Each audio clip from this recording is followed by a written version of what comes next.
everybody. Before this video begins, I would like to give a brief disclaimer while literally running on fumes because I have been forced to stay up all night from anxiety. Okay, so, um, basically, the next 18 minutes after this PSA were what I was able to save because my computer crashed twice while trying to record this episode. First, after the original intro, which the audio for that is not important, but that's the video that you're watching right now. And then, about 40 minutes in, I was able to record that much before the file corrupted after another crash. So, what appears to be happening is that my computer's power supply was misplaced, and replacement USB-C power bricks and power supplies do not work. So, that and the headset issues that Kevin experienced on his end this time may lead to a subpar experience that was not intended. And for that, I sincerely apologize. Technology can be really random with me, especially since we are not in the same room 99% of the time. Though he did visit last year, and I hope that he can visit again this year. But yeah, that and I am beyond exhausted. Uh, I have been staying up all night from anxiety because of this, and also because of Wahidazal refusing to acknowledge any time that he's wrong and deciding to sue me in the legal system instead for a false and malicious anti-stalking order that got tossed out, but essentially tried to criminalize journalism. And now the remnants of that are a contempt hearing that I'm about to go to virtually at time of recording in about an hour. Then I also have a copyright case where even though he's donezo with actually claiming the videos, he's still going to try and get his pound of flesh because he has no life, and I have covered that many times. So I will be uploading a few pre-baked episodes that I found, and I hope you'll bear with me for a few weeks while I take a break, breathe, and then move on with History Flights number 11, The Empire of Many Lives, talking about the Byzantine Empire. The Hidden Faith episode 7, a remake of episode 3 that I did with Wahid, criticizing Justin Baldoni, with new guests Dale Husband and Go Do Your Own Research. And more of SunnyRedemption Sailing, your biweekly voyage for BS Free Gaming News. So thank you for tuning in anyway, and hope you enjoy what I was able to save of our commentary, as well as lots of clips from the games in question. Thank you. Hello, and welcome to SunnyRedemption Sailing, your bi-weekly voyage for BS Free Gaming News. So, did you get to see Super Mario Galaxy? I did, yeah, the other morning. Okay. It was something. Well, go into detail while I try to join your game, I suppose. Not sure how. For Deadzone Rogue. Did you get the invite? I sent one a moment ago. Well, that's for a party. I think that because I wasn't in the game, I am not in, so... I sent it through the game. Let me see. Invite to game. If you still have the code up, I can join using that. Yeah, that works. Here, I can just... I'll text it to you. Oh, it's only a 5-digit code. I'll text it anyways. Uh-huh. There you go. Okay, thank you. Mm-hmm. But yeah, well, I came in with low expectations and was entertained when it came to Super Mario Galaxy. I mean, there's definitely more attempt to explore more interesting themes than Super Mario Brothers, which was introducing a bunch of concepts. But as I feared, all the various different characters got in the way quite a bit. Like, Star Fox was in the movie for maybe 5 minutes, and he was so interesting. So it's not the Star Fox movies. I get it, but yeah. Okay. By the way, I've only cleared the first mission, so I'm just looking at what else. Well, there's a bunch of side missions you can do in Zone 1, but if you've already unlocked Zone 2, we can do that. Yeah. Because I just beat Zone 3 this morning before work. And it's a bit rubber bandy, I will say. I'm just hopeful that the multiplayer, when it actually comes to enemies and like tracking them and fighting them and stuff, isn't so bad. Because this was really a huge selling point for me rebuying this game, and I am really nervous about that now, with how things are stuttering. But yeah, with Mario Galaxy, like, they stated a lot of these things, and then just let them happen, and then that was it. Like, oh, I'd love to reconnect with my boy, and there's a bit of familial pride, but there's just not much exploration. I get it. You have to make these themes palatable enough for 5-year-olds, and I wasn't expecting Shakespearean drama, but maybe next time, even as they're bringing in Daisy, they could try to go a little bit more earthbound with this adventure. Because I cannot tell you one thing that happens, other than like the general outline. It's that forgettable. But still, yeah, it was very fun. A lot of it felt like such a disjointed, just mess of scenes that just kind of happened with very little relevance to each other. They were very fun things that happened very disconnected from each other, though. Yeah, like some of the stuff that they did was really cool, and like, you know, a lot of the sort of just referential stuff to old stuff is like, you know, it's cheap. It's cheap, but it works. Like in terms of like getting people like me to like, oh, that's kind of neat, I guess. And even with some of the newer Mario stuff, like that Mario Maker sequence was really cool. That might have been one of my favorite scenes in the movie. Ah, well, I just thought that was a montage of platforming, if that's what you're talking about. The part with Bowser Jr. like moving the platforms around and making like a bullshit Mario Maker level essentially for them to get through.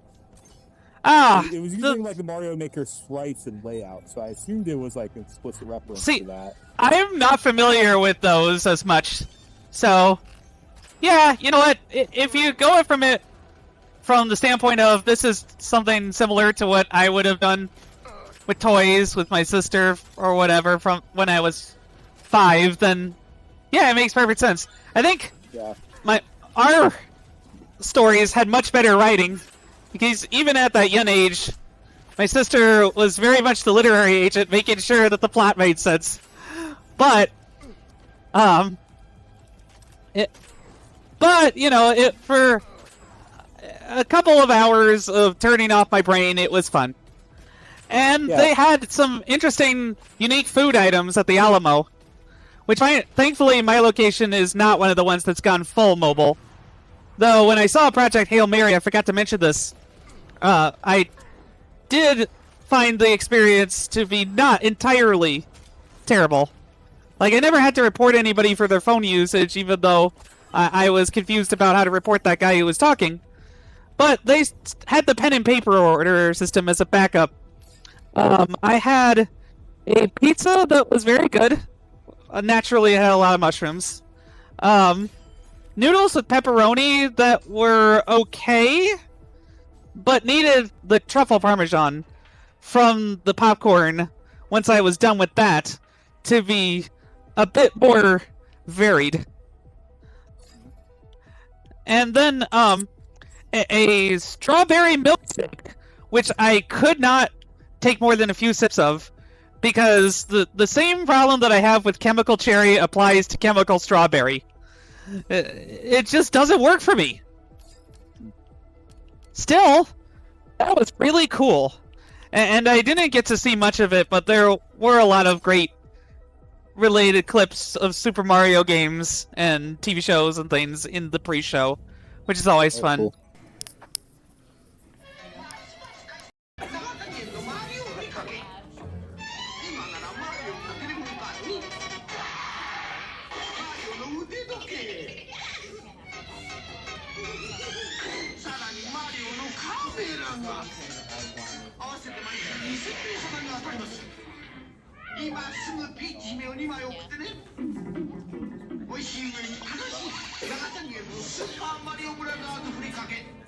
You're gonna turn into a Goomba. Don't be the last on your block to be playing with pasta power. Tune in for the wildest weekday fun in the universe. Join me, Luigi, Princess Toadstool, and Toad. We're gonna kick some Koopa. Woo! Hi, Luigi. Hi, Mario. How can I forget? My shower still runs the dishwasher.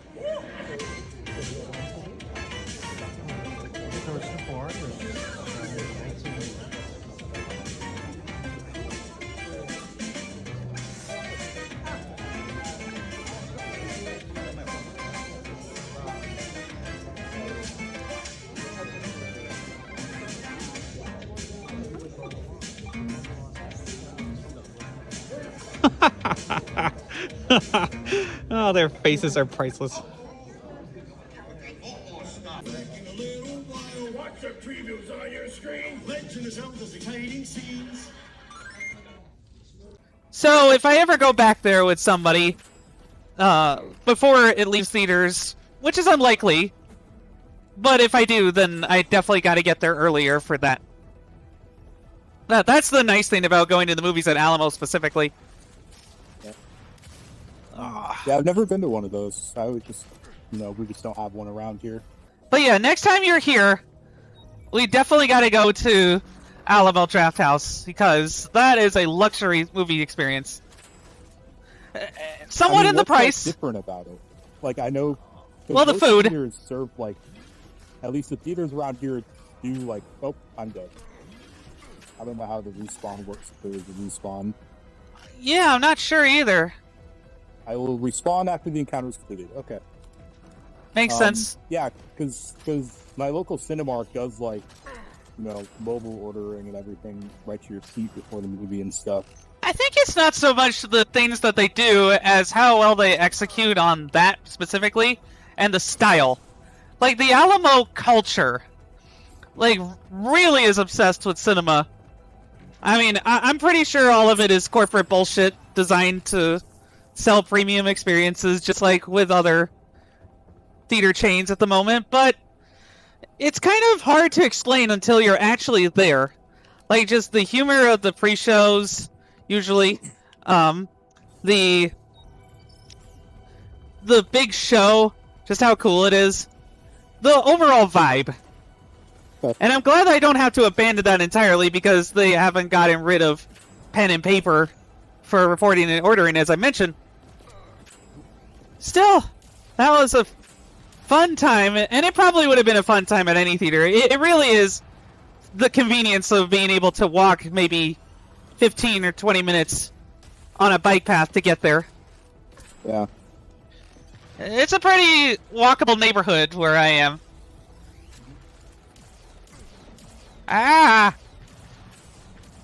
Anyway, So it looks like, I'm assuming your health pool is so big because bring your upgraded character. Yeah, that appears to be the case. Okay. Because I've only done 3 runs so far, so I have no upgraded anything.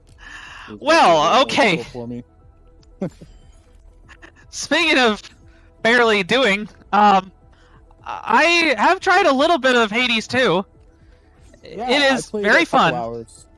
Yep, it's kind of like I was never the biggest fan of the original Hades. Me either. So, I think I'll probably. It feels like a lot more of the same, which is not a bad thing, but I've done, I don't know, 7 or 8 maybe runs, and it's still fresh enough that I'm having a good time. But Yeah, I'll probably end up doing the same thing I did with the first one, where like I'll beat it, and then there will be a bunch more stuff to do, and then I don't know. I don't want to say this prematurely, but I can very easily see myself just getting a completed run through whatever the criteria for that is, and then just not really doing anything else with it.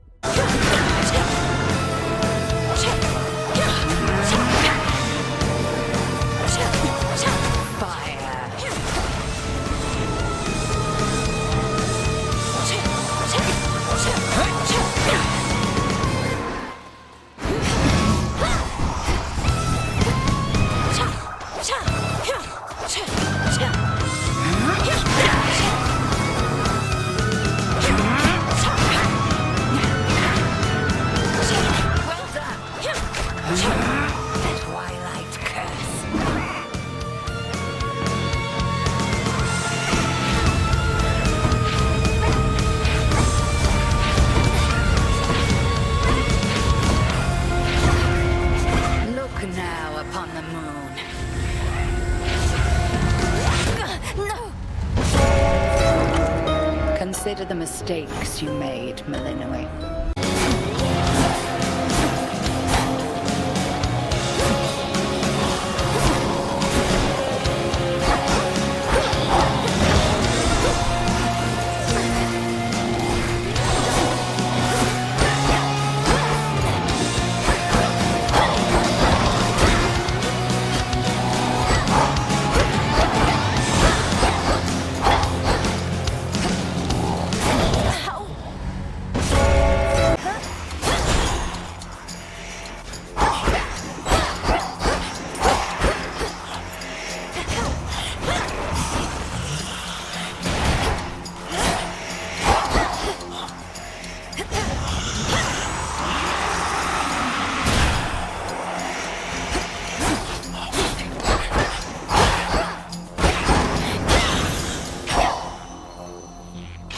Some bones for later use.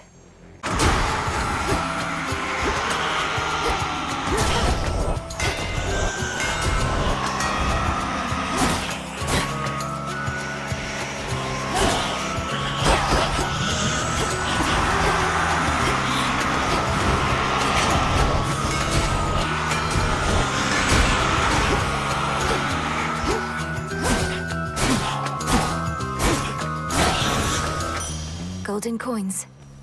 Not ideal circumstances, but you've finally begun. Know that the family has your back, surprised as they are about this. No shortage lately of surprises on Olympus or below. It's good to see you, Artemis, but I must be off. Time's against us and all that.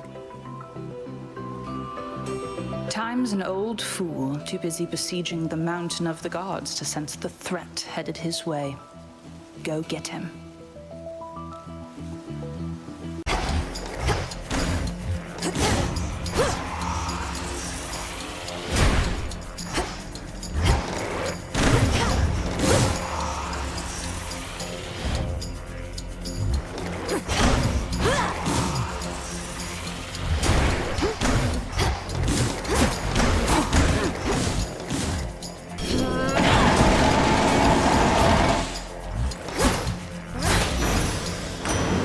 Olympus cool. Yeah, it's interesting because that's usually what happens to me with any roguelike that I've beaten, which is very few. Like, I've just immediately dropped off of Monster Train 2 after beating the campaign and dabbled a little bit with the DLC, but just, I don't know, I haven't gotten into it as much as I would like, I suppose, given that. I think that's because I tend to beat games once in a given short period.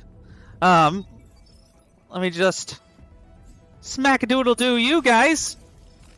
I do love that you start out in stealth so that you can kind of map out how the enemies move. I like that a lot. And then there's an amazing perk that you have to get. It's called Ghost Blade, and it's very necessary for clearing certain areas, even on normal, which is what I've been doing, personally. But yeah, like, I never got very far in Hades, so I definitely will try to tackle Hades 2 after this, but I think that certain gameplay systems just do not mesh well with my brain at the high level necessary to complete them. Like, I just am not the biggest person into isometric anything. I've definitely had my successes with top-down shooters, like The Binding of Isaac, but, you know, the language of shooting is very different than the language of, like, melee from a distance. And just the power expression, too, with this. It feels more intuitive for me, specifically. The only game that I'm, like, giving up completely on, though, is Replaced. Because it just seems like Simon Says a little bit when it comes to combat. At least initially, with the stealth sections, it feels very similar to Limbo, Inside, all of those. I can see why those are good games. That's just not for me.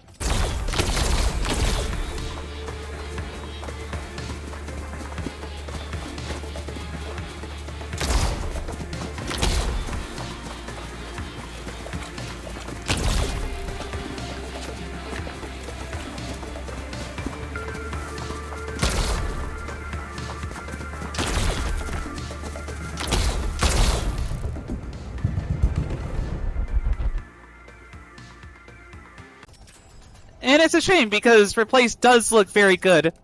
Though, the pixel art can be a little bit hard to differentiate sometimes from other things in the background.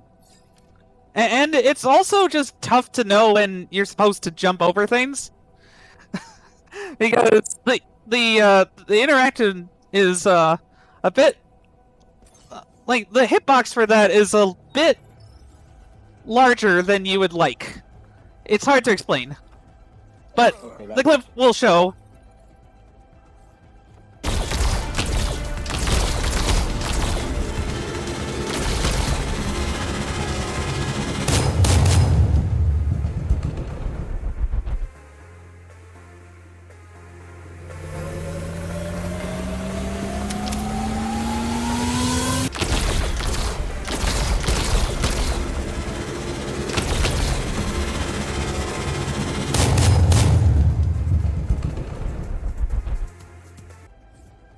And then the other two games that I've been enjoying a great deal of are mousepiforhire. Go forth, my beasties.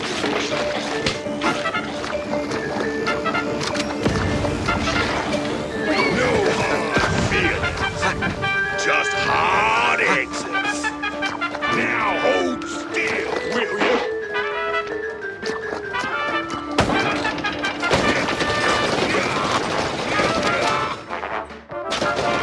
Hot blood coming right up.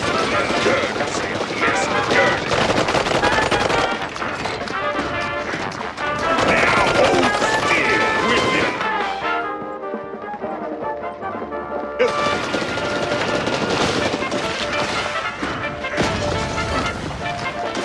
Hot blood coming right up. Meteoropolis. At last.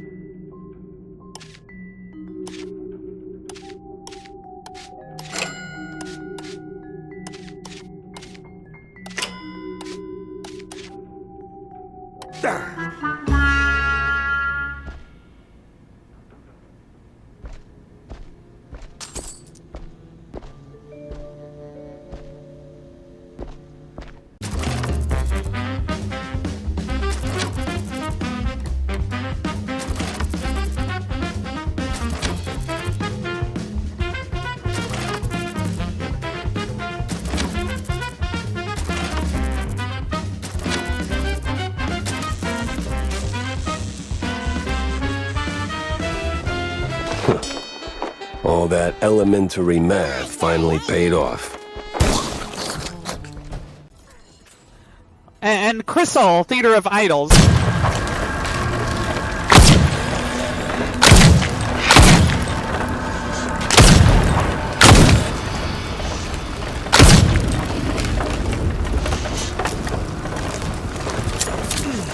Ow, ow, ow, ow, ow!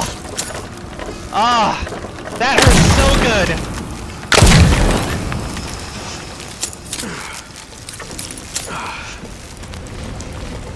Dreaming about this for years. You know I'd do anything for my little squid. Happy birthday. I don't know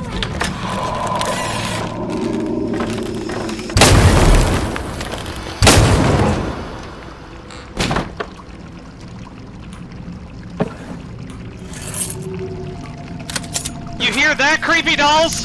This is my ouch stick.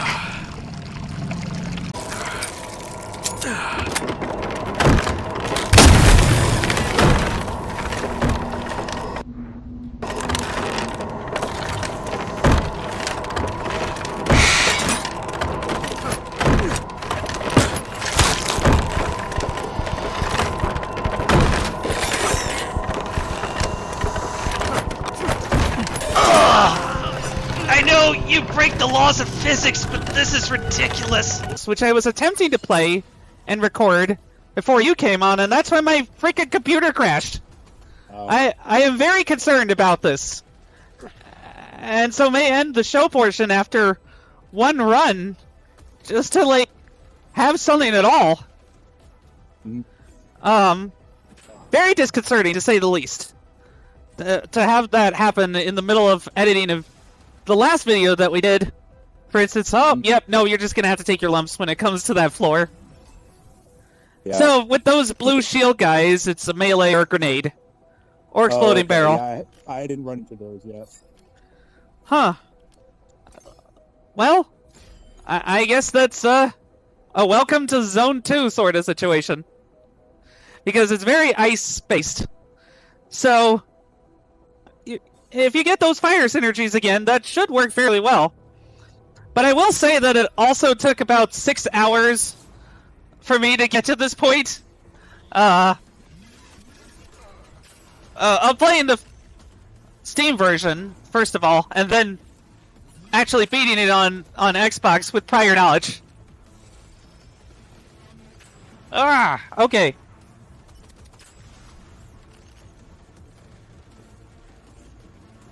Yeah, so it's pretty much been a very roguelite heavy week for me the past week or two. Yeah. Do this, and then Absalom. I don't know if you ever want to check out Absalom co-op or anything. Oh, that has co-op. Oh yeah. That could be fun to do. Yeah, just sometime. I've gotten very close to beating a run solo, and it's got a lot of the same Hades things, but it does it in a way that's much more like interesting to me.